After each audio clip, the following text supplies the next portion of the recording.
Hi guys, and welcome back to the Female Fitness Podcast. Today I have the pleasure of being joined by Holly, and we are going to discuss exercise mechanics, which is something that a lot of male coaches in the industry talk about, but I wanted to cover this with a female, as I think more women deserve a bit more spotlight for their knowledge. And I think especially on like male dominant podcasts, they just tend to get other men on to talk about certain subjects when actually a lot of women have the same amount of knowledge on those things. And Holly has a lot of knowledge on exercise mechanics. So Holly, could you give us a little bit of background on how you got into the industry and what you do? Okay, so hi guys, my name is Holly. I kind of first got introduced into the world of exercise mechanics back in 2019. I think I was like 3 weeks out from one of my finals that I was doing. So I was on prep. I was heavily dieted by that point.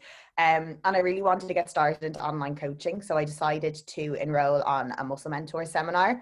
And I thought it was just going to be about, programming and, selecting exercises and how to coach people. But my mind was absolutely blown by the stuff that they were talking about, like all these words like moment arms and torque and joint forces and everything came at me. And I was just like, what the hell is this world? And my eyes were just open that weekend to the fact that when you're picking up a weight, when you're doing an exercise, when you're moving any sort of load, not just moving a weight for A to B, like there is so much that goes into it. And like being exposed to that information to me just kind of transformed how I saw exercise. And I ended up going to the gym like when I came back from the seminar and just seeing all of this stuff in the machines. And I was seeing like the lines of force, I was seeing the moment arms, I was seeing the torque, I was seeing these axes around, and it really sparked me into wanting to know more, because I'm the kind of person that like I always just want to learn and further my knowledge on stuff. And I knew that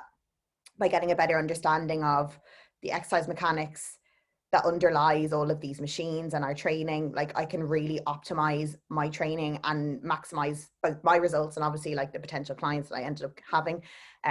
So yeah, I just really wanted to figure out a way to take my training and my knowledge and my coaching kind of to the next level. And this has just been like, it's literally changed my life. It's changed my whole perspective on training, and it's been absolutely amazing. Yeah. And as an athlete yourself, Holly, when did you start competing, and where are you sort of at the moment? So I started my first prep January of 2018. So I went through a whole prep in 2018 and then another prep in 2019 with like a short, like 6-month off season in between. Finished my competitive season in 2019 in November, went into an off season again from November until when did I start prep now? The start of April this year. So I've had a decent amount of time off since my last competitive season.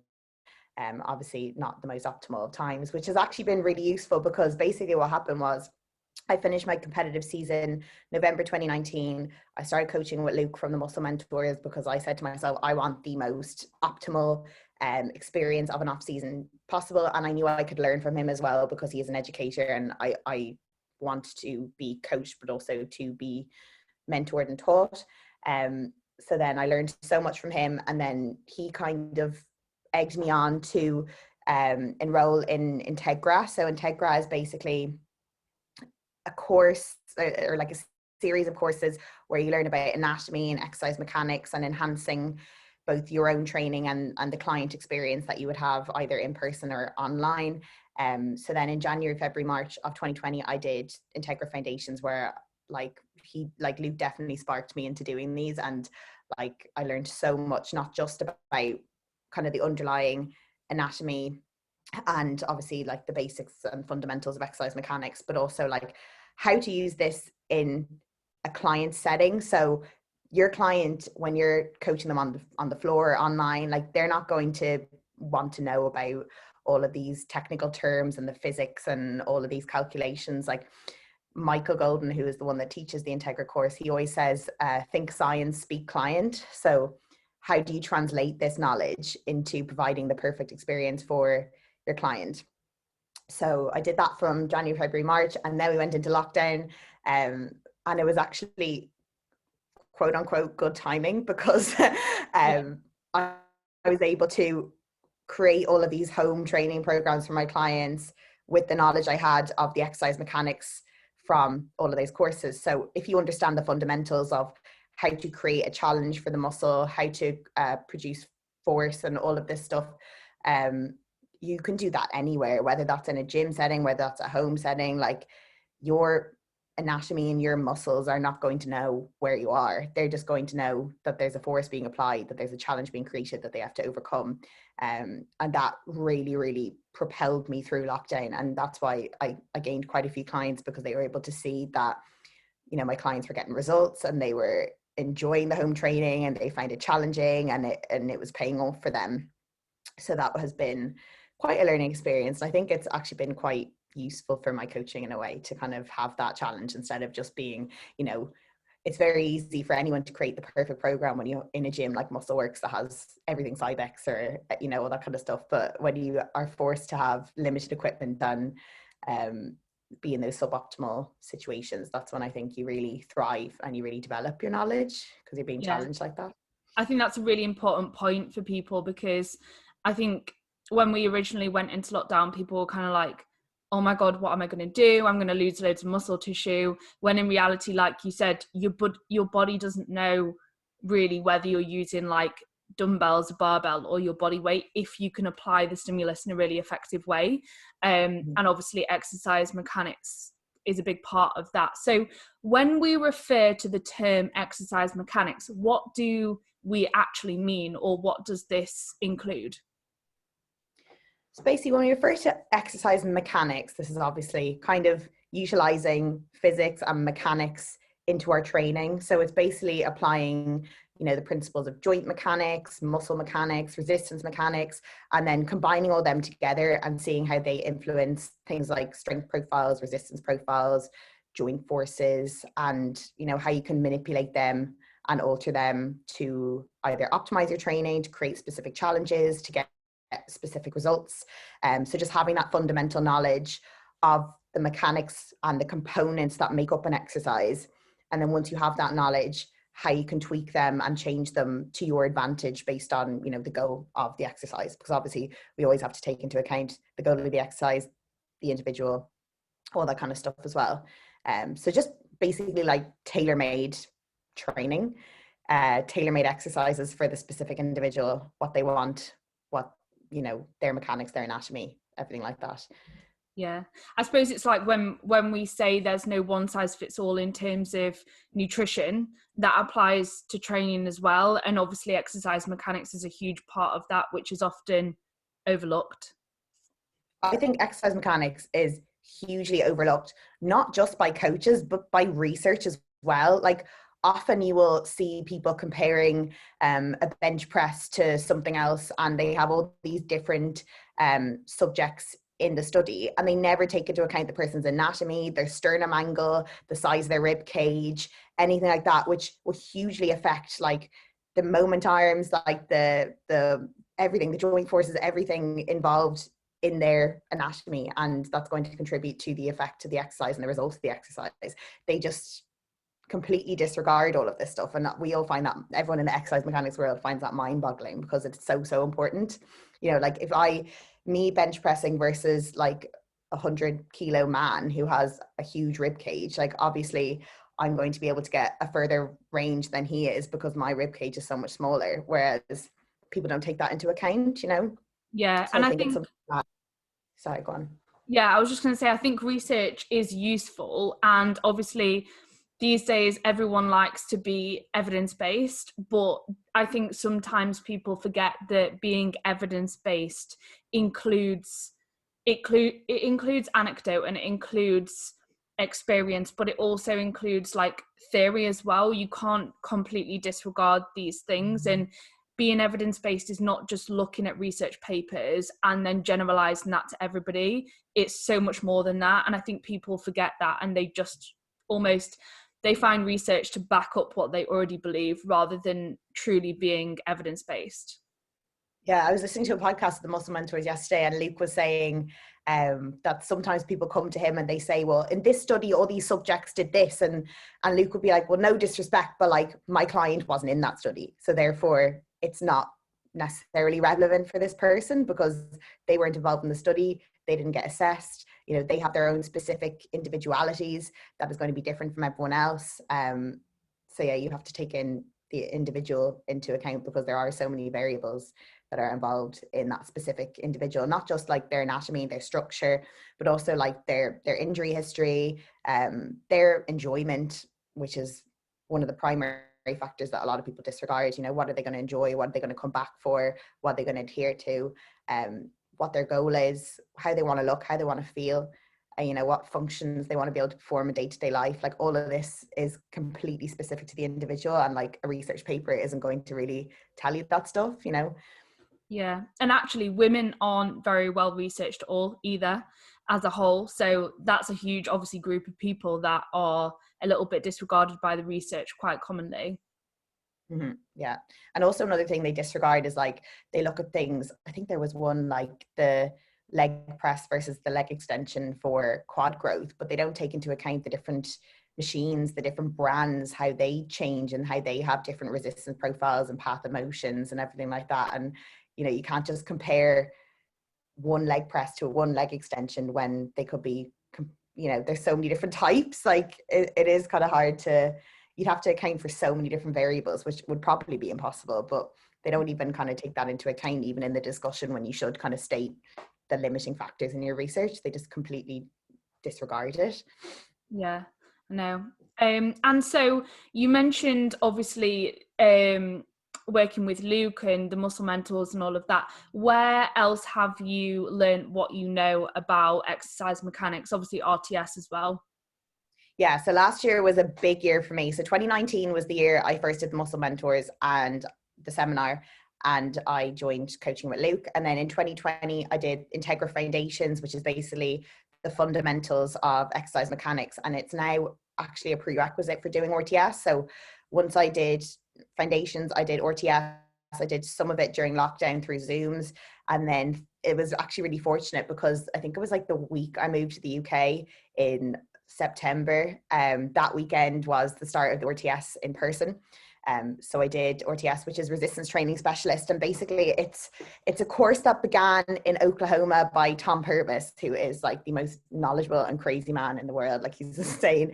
But Michael Golden has kind of like the right, or you know, he has the permission to teach it in the UK.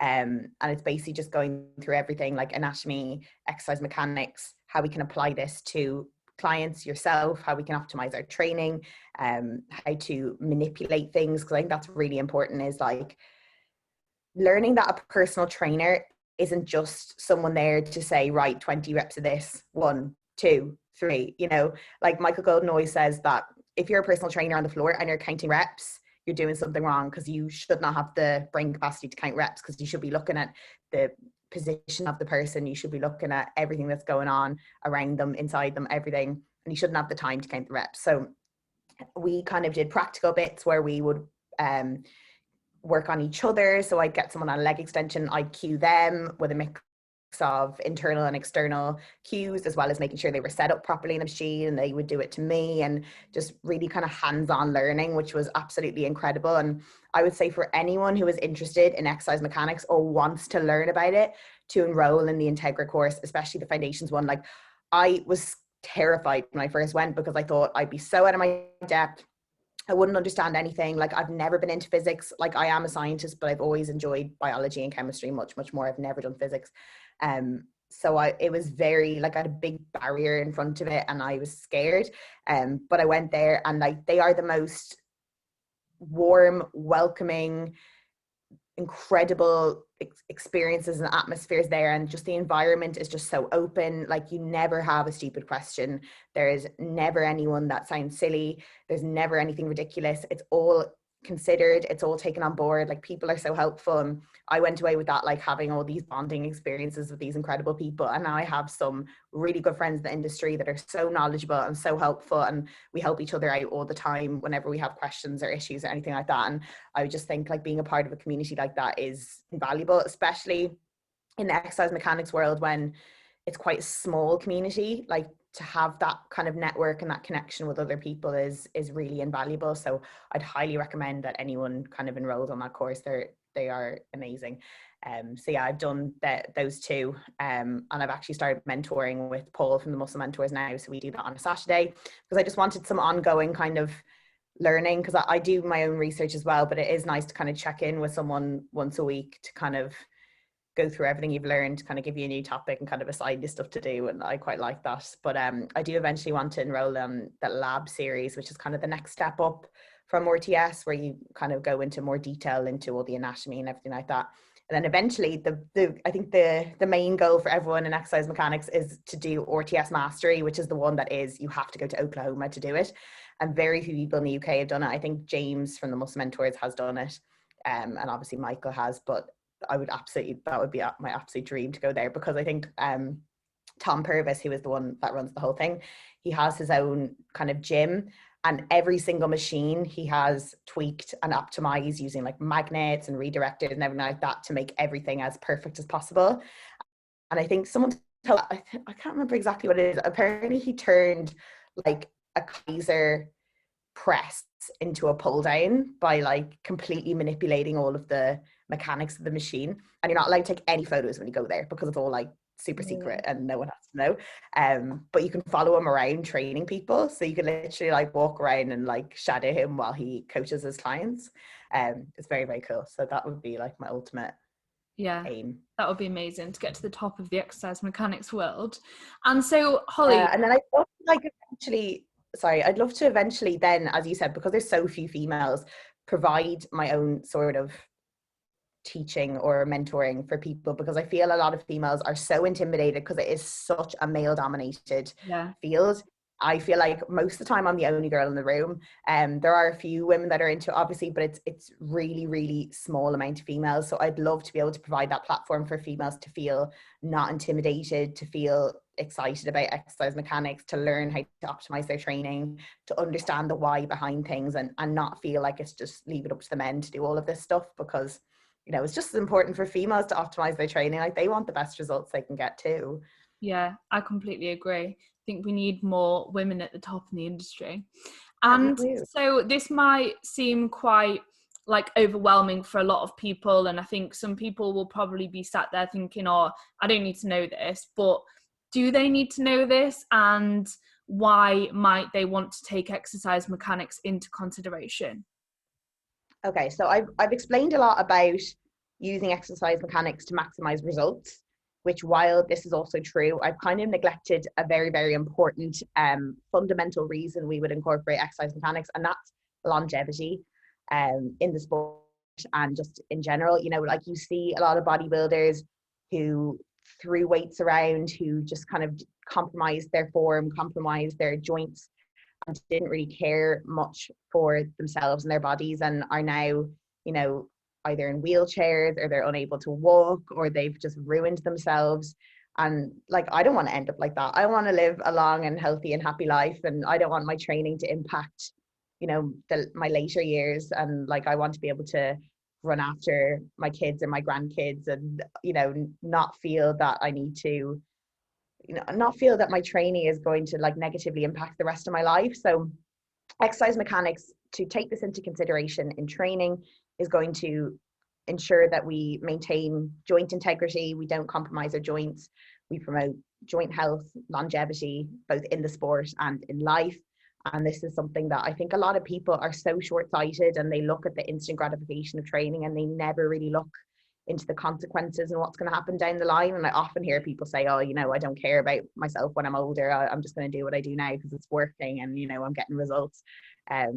But your future self is going to look back, and they're not going to be very happy with you, because you didn't pay attention to them, because you will grow into that person eventually, and you don't want to ruin the rest of your life because of whatever 10-20 years of training. I want to promote my joint health. I want to like expand my longevity. I want my training to lead me to have a healthier life and not negatively impact my health, you know? Yeah. So that's a really big consideration we need to factor in, as well as obviously just optimizing results by manipulating things and tweaking things to your advantage as well. Yeah. And at the end of the day, like, preventing injury does tie into your results from resistance training, because if you get an injury and you have to take weeks off the gym, well, you're not going to be able to progress anyway. So it's going to promote better results if you can prevent injury, and you therefore don't have to take spouts away from the gym, away from training. Yeah, exactly. And if you're training every day in a way that impacts your joints negatively, as you said, you're not going to be able to get the best results, because you're not going to be able to place the challenge directly where you want it to go. Because, like, one thing that's really, really important in training is focus and intention. So if you're trying to place a focus and your intention is to, you know, contract a muscle as hard as possible, but your joints are at you and you have this injury and your external focus is going towards this, you're not going to be able to put your all into the exercise because you're getting distracted, and that's going to affect your results. Like, people disregard the importance of actual intention of the exercise, and not just moving something from here to here, you know, but actually thinking about what you're doing, focusing on it, placing that intention where you want it to. And if you're being distracted by something that's niggling at you, that's going to detract from the exercise. Yeah, definitely. And so people might have heard people say the term, you need to stay within your active range of motion. What is your active range of motion? What does that actually mean? So yeah, I actually saw a meme somewhere yesterday saying that active range of motion is an excuse for shitty range with heavy load or something ridiculous like that. But anyway, so we have two types of range of motion. So we have our active range of motion and we have our passive range of motion. So an active range of motion is, say we were doing a bench press and we have our hands above ourselves and we come all the way down until we can't go anymore. This is the active range, and this is the amount of range that you can perform on your own with no external assistance, no external force, just by yourself. So when we go into a passive range, this is when either an individual or a load or something external is forcing you into a further range. And that's not something you can do by yourself. It's something else being applied to help you into that range, which is usually, in training, we want to stay away from our passive range of motion, because our active range is usually the amount of range we have where our muscle is doing the work, most of the work. When we go into our passive range, this is when our tendons, our ligaments, all of this other supporting tissue is going to take over to help the muscle do its job, basically. And when we're under heavy load, we don't really want that to happen. We don't want to go into a passive range where our ligaments and our tendons and all of these tissues that we need to look after are kind of taking the load and bearing the load, because, as you know, obviously from that, we're not putting the tension or as much force through our actual muscle then. So it's not going to be the most beneficial for hypertrophy. Obviously, this is speaking specifically from a muscle building perspective. There are certain sports, there are certain goals, there are certain reasons why people would need to go into a passive range. Like, say you're a power lifter and you need to get a certain range for it to count towards your total score. You might need to go into a passive range, but specifically in terms of hypertrophy, it's probably not necessary to go there. Yeah, that makes complete sense. And so people will have seen, like, on social media especially, people using bands with certain exercises, and quite a commonly seen thing is probably when people reverse band a hack squat. So why might someone consider doing that, and how would they go about reverse banding a hack squat? Yeah, sure. So if we think about a barbell back squat, we just have a bar on our back. We move up and down a plane. So we are lifting 100% that load, and we're dealing with 100% of the inertia. And inertia basically means that if I drop something, that thing is going to want to continue to go in the direction it's going. So it's going to want to continue to smash towards the ground. So when we have a bar on our back, that bar just wants to keep traveling down. So we have to come up with the control to stop it from doing that. So, or else we'll just be smushed. So that is how a barbell back squat works. In a hack squat, we're obviously not completely linear. We are slightly angled. So depending on the actual angle of the machine, say, for example, a Cybex hack is 45-degree incline. we are only dealing with 71% of that load because it's not traveling linear anymore, it's traveling on a slope.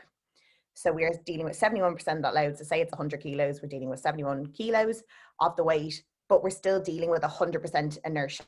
So the inertia still wants the load to keep traveling all the way down. So basically when we apply a resistance band to the top of a hack squat, we are using that band to help us with controlling that inertia. So if you can imagine, as we're traveling down the hack squat, the band is going to take some of the load off us as we get towards the bottom.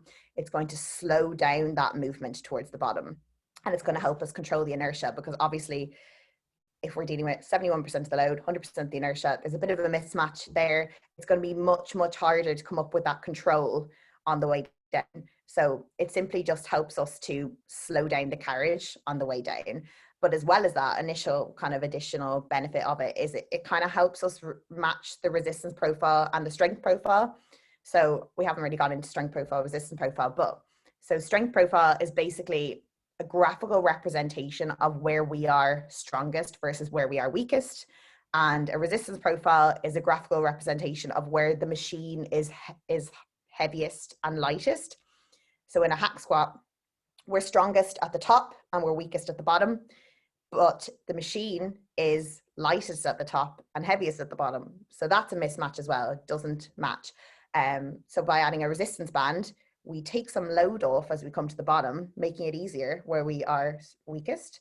And then as we come back up, the band is eventually kind of drops off and it is hardest where we are strongest. So that's just an additional benefit of that. And then in terms of how you would band it, it completely depends on obviously the machine, the individual, how much of a drop off you want. This is something you could calculate if you're really nerdy like me, because I've been learning how to do this. Usually you would use kind of a thicker band. You could either use a long, like 41-inch one, or one of the shorter ones, and using a daisy chain with a carabiner. If you don't know what a daisy chain is, just you can type it into Amazon and you can sell it, you can buy them there. But a daisy chain is great because it allows you to kind of slightly tweak where you want the band to kick in. So you can kind of assess by doing a few reps where you want the band to kick in, how much you want to take off the load at the bottom. It's something you just kind of have to trial and error and get into the machine, see how it feels, see how smooth. It should feel really smooth so that it's always matching your strength the whole way up and down, instead of feeling that you're struggling to get out of the hole because you're so weak and it's so heavy. You should feel quite a smooth path. But again, it is completely individual, so it depends. But I think the muscle mentors are actually making a tutorial on how to do this, because it is something you'd need to visually see. I just kind of tweak around and mess around depending on the machine and how much I want to take off. But yeah, if anyone ever wants to ask me about any help, I can try and help you out, but you kind of need to see it. And when people are banding things, it shouldn't be like a slingshot, should it? It should be definitely not. Yeah, you're not a slingshot. Like, it shouldn't be propelling you up from the bottom. Yeah, if you're doing that, the band is way too heavy. You need to pick a lighter band if that's going to propel you up. Because if you think about it, if it's taking so much of the load that you're literally going through the top, like, you're not really generating any contraction through your muscle to do that. It's kind of doing all the work for you. And I see that sometimes as well when people reverse band like an incline press with a barbell, and they've done it so that at the bottom of the movement, the band is taking all of the weight off them, so they could literally just remove their hands and it would just stay there. So you have to account for the fact that, like, you don't want it to take all the load off you, because you do want some sort of challenge on your muscles as well. So yeah, be aware of that too. That's important. Yeah. So when people are banding, like, you've got to be able to do it properly. So like you said, it's sort of a case of trial and error, but also have a look at, like, or try and understand how to do it properly, rather than just thinking, oh, like, I'll stick a band on this and it'll be more optimal, because it's not always the case. Yeah, and you have to, in some gyms on the machine, they will have a green band already attached to it, but then it's the same for absolutely everyone when it should depend. So I would always say to use a daisy chain and a carabiner, just so you can adjust it around, because the daisy chain has like hoops along the way, and you can kind of change it based on where you put the carabiner around the loop. So yeah, being able to tweak it and manipulate it slightly is quite important, compared to just putting a band on it and just like hoping for the best. Yeah. And so what do we mean when we refer to the line of force during an exercise? And you can use an exercise of your choice as an example here. Thanks. So I would say an example of a line of force, let's say a dumbbell lateral raise. So say we're at the bottom and we're holding our hands down by our sides.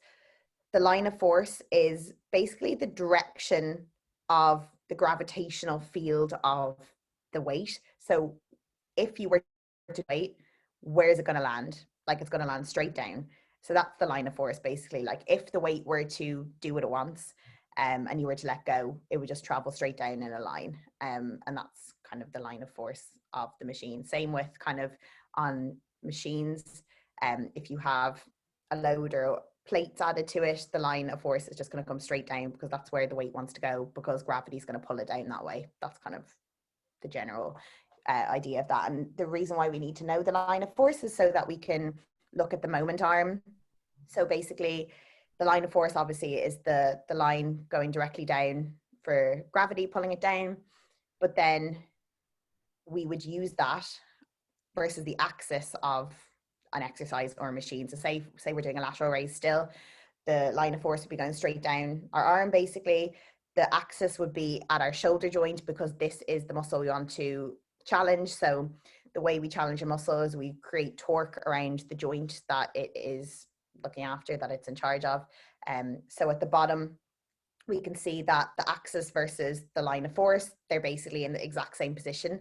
As we start to move out and go to the very, very top of a lateral raise, the axis is still in the same position, but the line of force is now way out to the side. So the moment arm has severely increased. So as the moment arm gets bigger, that means the challenge gets more difficult. So therefore it's harder for us. So when we go for a lateral raise at the bottom, there's no challenge, it's very easy. And as we can probably feel this ourselves, as we go out into the top of a lateral raise, it gets harder. So at the top, it's very, very hard because the moment arm is big. And that's kind of how you calculate the challenge, especially like in machines, it gets a bit more tricky.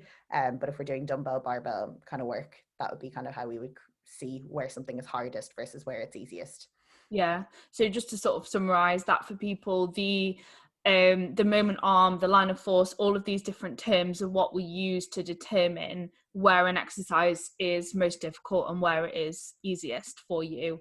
And then we can use things like resistance bands and things like that or swap pieces of kit and swap dumbbells out and things like that to make it a little bit more optimal and create a more even challenge across the range of an exercise. Mm-hmm. And so we spoke a little bit about the hack squat. Why might we apply a resistance band to change the profile of a leg press?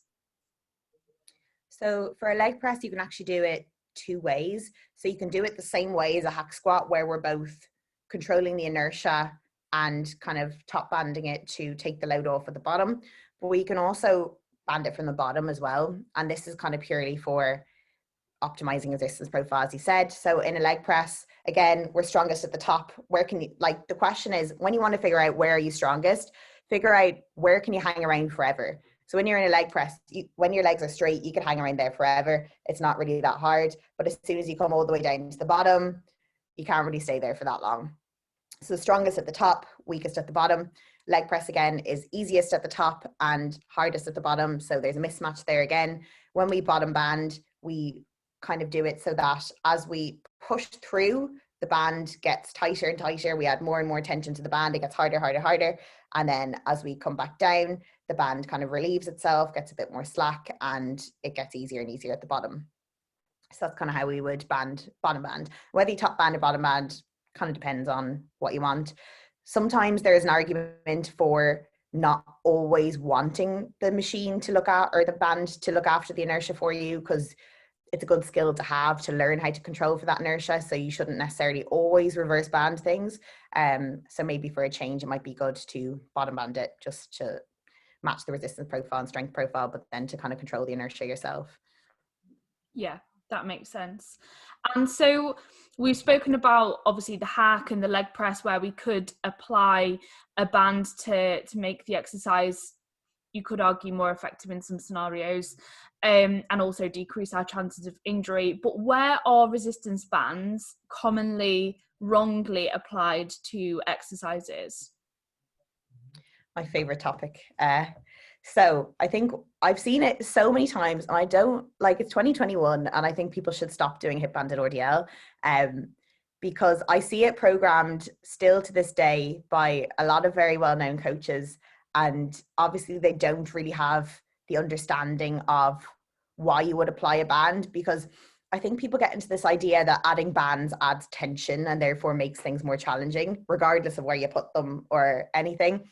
But I don't think you should apply a band anywhere unless you understand why you're doing it and how you're doing it. I don't really see that you have the ability to incorporate a band if you don't understand why you're using it. So if we're doing, say, a barbell RDL or a dumbbell RDL, obviously it's easiest at the top, it's hardest at the bottom. And some people think that if you add a band around your hip and kind of tie it behind you, it's going to, make it harder at the top because you feel like you're kind of thrusting through and adding tension at the top or whatever. But the problem is, if we're going back to the line of force, the moment arm, all of this stuff, if you're holding a barbell, the line of force is coming straight down through the bar. Our hip is going to be the axis, because that's the joint that we're trying to create a challenge for. So for the glutes or whatever is around there. If we add a band to our hip, the moment arm to the hip is never changing, regardless of whether you're at the bottom of an RDL or the top of an RDL. The distance between the band and the axis is literally zero. So if there's no distance, if there's no moment arm, there is no challenge. So the only thing it is doing, and the only reason it feels hard, is because it's trying to pull you back and make you fall over. And you're trying to generate force to try and stop yourself from falling backwards. And to me, that will quite possibly detract from the exercise if you're trying to focus on performing an RDL, executing correctly, contracting the target muscles, but you're also trying to focus on not being pulled back and falling over. I don't think that's going to necessarily add to the exercise. So just for people who are still doing hip banded RDLs, just maybe go into it. There are like a few resources online. There's some posts that people have done about it. I think the Muscle Mentors also did a whole podcast about the hip banded RDL. Just go into it and kind of see why the underlying mechanics of it don't quite add up. And then maybe you'd be better off just not using the band, or you could bottom band it. Bottom banding could be an idea because you're therefore making the challenge harder at the top and easier at the bottom, which is what we want. And I did that in lockdown when I had limited equipment and limited load. But just stop banding yourself from the back, because there's just no point. Unless the only thing, because there is a caveat, the only reason why you would do that is if you are fairly new to training, or you're kind of developing a new skill and you want to learn how to hip hinge. It could be a cue for showing you how to hip hinge. But like, I'm pretty sure most people in our industry by now probably know how to hip hinge. So I don't think it's that necessarily useful. So yeah, I have a big, I could rant about this all day, but yeah, I don't see it, the application of it in most programs for competitive bodybuilders who want to maximize hypertrophy. And are there any other exercises which you might have seen where people are using bands incorrectly? I was trying to think about this, where people use bands incorrectly. I think people just use them wrong in many different ways. So for example, as I said, if they take way too much of the load off, so they're doing none of the work and the bar or the band is doing all the work. Another thing that's like slightly not wrong, but not necessarily optimal, but there is obviously arguments for this as well, is say you're doing like a pull-up. If we think about a pull-up, we're strongest at the bottom because we can kind of hang here all day. We're really weakest at the top because we couldn't really hold the top position for very long.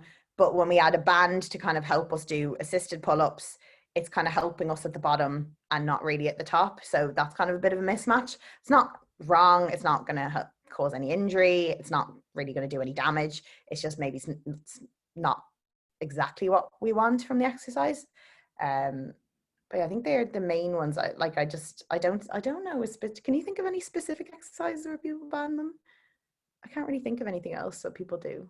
I don't think I've seen any much recently. I'm trying to think now. Yeah, that they're the main ones that I see. Just people banding stuff wrong because they see on Instagram that you should reverse band something, but then not kind of doing their due diligence and looking into why you should do it and how to do it. I think is just important. Just using bands when you don't know why you're using them, I think, is Yeah, the main thing. definitely.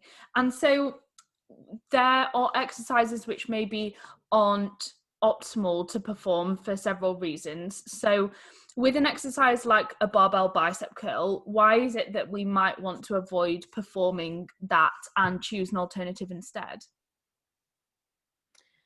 So the problem with a barbell bicep curl, there's two reasons. So the main one is if we were to put our hand up by our side and kind of perform a bicep curl on our own with no assistance, our path is going to be a certain way that is not necessarily going to align with a barbell. So if we have two hands on the barbell and we're just curling up, but on my own, my arm kind of curls in a different direction. So you're kind of, you're not allowing your body to follow its natural path.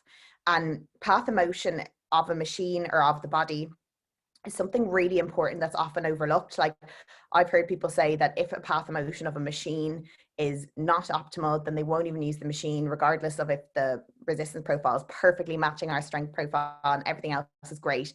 If the path of motion isn't right, they would just completely disregard the machine because it is so important. So we want to make sure that our bicep is following and our arm is following its natural path. So our bicep curl with a barbell is not going to follow the natural path because it's in a fixed position that's just going to be kind of straight up and down. Another reason why you wouldn't use it is because it's going to create a bit of force through the joints of the wrist, because you're having this wrist in a fixed position and you're not allowing for that kind of natural movement. So in lockdown, what I did, because I only had a barbell, is I used D handles on the barbell, and that really helped with the free wrist movement, because we don't want to be kind of putting ourselves in that position where our joints are in a fixed motion and they can't move freely, because that's going to compromise them as well. Yeah. And that, to be honest, ties into the next question as well. So people might have seen on Instagram people hooking D handles over a lat pull down attachment and using D handles rather than the fixed bar. Why might somebody do that? Yeah, so it's for the same reason for the free wrist rotation. You don't want your wrist to be in a fixed position because this can compromise their integrity, and it's not necessarily healthy for the joints to be kind of just trapped like that. So we just allow for a free wrist movement. Another side note for this is that I still see people who do kind of wide grip for width and close grip for thickness. And this is just like completely untrue. Like you should have ideally like where your natural path is, put your hands above your head, attach the D handles there, and kind of pull down to your own body's natural movement. Like by doing something close grip as well, your range will be limited by yourself, like the size of your body, like especially for a very big bodybuilder with a lot of muscle, big ribs. If they're doing anything close grip, they're not going to be able to get their muscles fully short because they are being limited by literally their own bodies. And it's the same for close grip rows or anything like that, like cable rows. They're not going to be able to get the most out of their exercise because they literally, their body and their lats are getting in the way of them getting fully short. So yeah, the close grip, thickness, wide grip, width thing is like just silly. It's what Victor Black would call bro lore. So that's what I think it is. And so you've mentioned a little bit about D handles giving you more freedom at certain joints there. So should we D handle a lot of exercises? Depends on the exercise. Not necessarily. Obviously, it can be useful, especially for pulling movements, where we can get that free wrist rotation when we're in a pulling position. I prefer kind of like cable D handle presses, which allow for that free wrist rotation as well. You don't necessarily always need to, especially if we're in a good position, like say we're doing a press or something like that. We have a nice thick handle that we can distribute the force across. That's going to be okay on our joints. But I would say it completely depends on the exercise that we're performing. But it can be useful in certain complications, especially when, yeah, you feel like you're applying a lot of force to a joint and you want to give it a bit more kind of leeway. Yeah, no, that's been amazing, Holly. And I think that people will find what we've spoken through today so incredibly useful. Is there anything you want to add to that for the audience to take away at all? I think the main thing I just wanted to get across is just to not be afraid, both not be afraid of the world of exercise mechanics, but don't be afraid of asking silly questions, making mistakes, wanting to learn, because that's how I first got into it. And if I didn't take the first step because I was too scared, I would never be where I am today. And I'd still be back in the day where I didn't even know anything about this stuff. And I literally just thought I was picking up a weight and putting it back down again. So I think it's that kind of cliche saying of, you know, if you feel like you're the smartest person in the room, you're in the wrong room. You should always feel challenged. You should feel out of your depth sometimes. It's normal and it's healthy to challenge yourself, to take those chances, and just try it. You know, there's no harm in, like, even the muscle mentors have like a weekly Zoom on a Thursday night. Showing up to that, you don't even have to talk, just seeing what's going on, exposing yourself to it. If it tweaks your fancy, kind of looking into maybe doing a course, maybe doing some mentorship, maybe learning a bit more.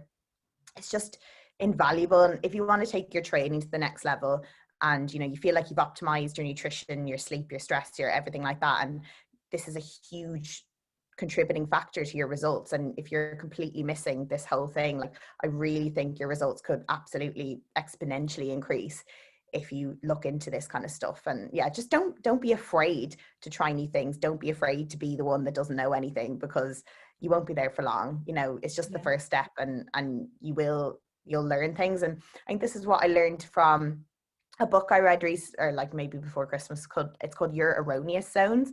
And it's basically, I've always been, because I've been such a perfectionist and a hard worker and I like being good at things, I've always kind of shied away from things that I feel I'm not good at. But the book kind of says that if you want to master a skill, everyone is capable of mastering a skill. You've never heard someone trying to learn something that never achieved it. They always get there in the end. It might take you a different amount of time. It may take you a shorter amount of time, a longer amount of time. You know, you might be a faster learner, a slower learner, but you'll always get there in the end. Like, you never hear of anyone trying to like obsessively master a skill and just not doing it, because they will always get there.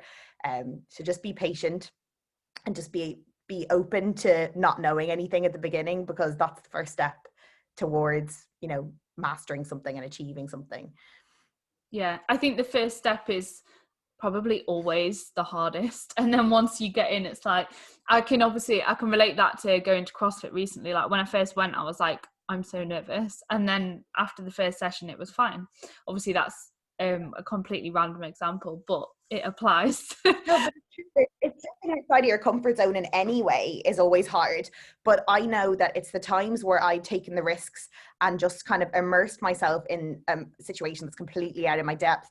That's when I've walked away on like an endorphin high. Like, I came away from Integra being absolutely scared out of my mind, going in there, coming out being like, I've literally had the best experience of my entire life. And like, everyone who's done Integra will tell you the same. They'll tell you it's been an incredible experience. They were terrified going in, and they've come out feeling like they've made 10 new friends, you know? Yeah. So yeah, just don't be afraid to put yourself out there. Don't be afraid to not know anything, because that's the first step in knowing something, is not knowing something. So yeah, just, that's what I've learned as well, because through all of my school years, I've only ever done things that I've been good at or I've liked and I've wanted to get better at. But this has been a real learning curve for me, knowing that you can go into something you know nothing about, that you think you'll never understand, and then getting somewhere with it. Like, I'm nowhere near where I want to be. Like, I want to be like an ultimate master, but I'm well on the path. You know, I'm further on the path now than I was 2 years ago, and that's progression, you know. Definitely. So where can people find you, Holly, on social media, and what is your podcast as well? Because I know you have your own podcast with Leah. Yes. So on Instagram, my name is just Holly Davage. It's Davage. I am, as Danny said, I'm doing a podcast with Leah. It's called Lift Your Life, and it's kind of just geared towards obviously nutrition and training and mindset and just our own little chit chats. And yeah, you can check that out. It's on Spotify and Apple and all those good places. But yeah, you can mainly find me on Instagram. I post a lot about exercise mechanics. I do quite a lot of posts on that. I've started doing some more posts on nutrition as well, because I'm getting back into that, because that was my original love, was nutrition. And so I feel like I've kind of neglected my babies. So I need to go back and kind of look after them a little bit as well. But yeah, my DMs are always open. If anyone has any questions, I always love answering them, because I like to geek out on stuff. But yeah, it's the main place you can find me. I also offer online coaching as well. So I have like a link in my bio if anyone's interested in registering interest in that too. For anyone interested in finding Holly, I will put her details in the description below, so you can head to all of her social media platforms and podcasts and everything like that. But thank you so much for joining us, Holly. Thank you for listening, guys. It has been a pleasure as always. If you do like the content on the Female Fitness Podcast, please do like and subscribe. I appreciate your support massively, and I will see you in the next one.